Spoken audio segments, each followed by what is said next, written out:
बोला बोला छठी मैया की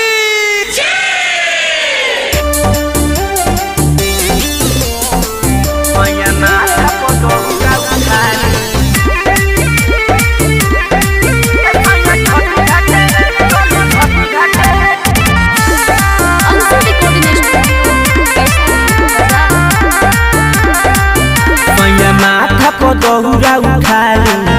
चली छठी घाटे सैया छठी घाटे छठी माई के दर्शन करा दी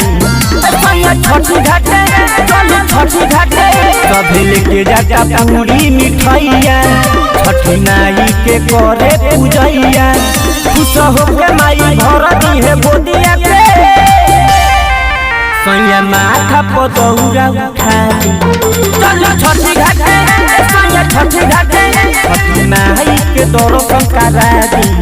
चली छठी घाटे सैया छठी घाटे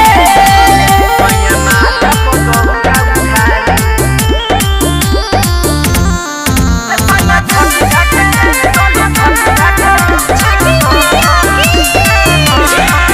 बनी पहिला बरत रौला कैली अलबत सैया मानी ना हमर कहल जी होई भीड़ बरिया लोग करे जयकार आदरत होई चकमक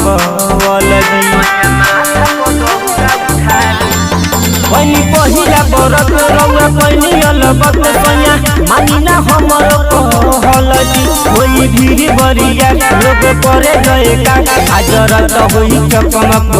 वलजी देखी गईली राउर भौजाई छठी माई के गीतिया गाई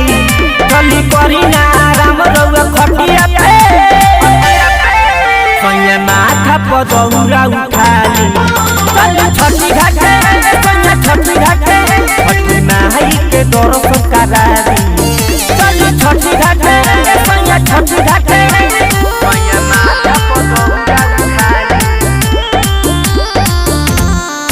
सैया छठी घाटे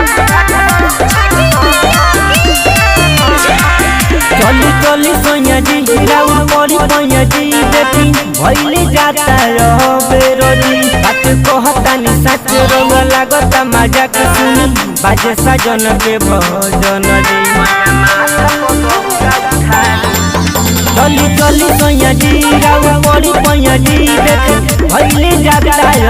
बेरोजी रंग लागता मजाक कहतानी बात सच सुनी बाजे सजन के भजन जी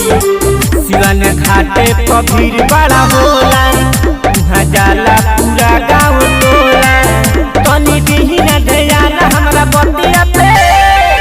सैया माथा पर दौरा उठाली चली छठी घाटे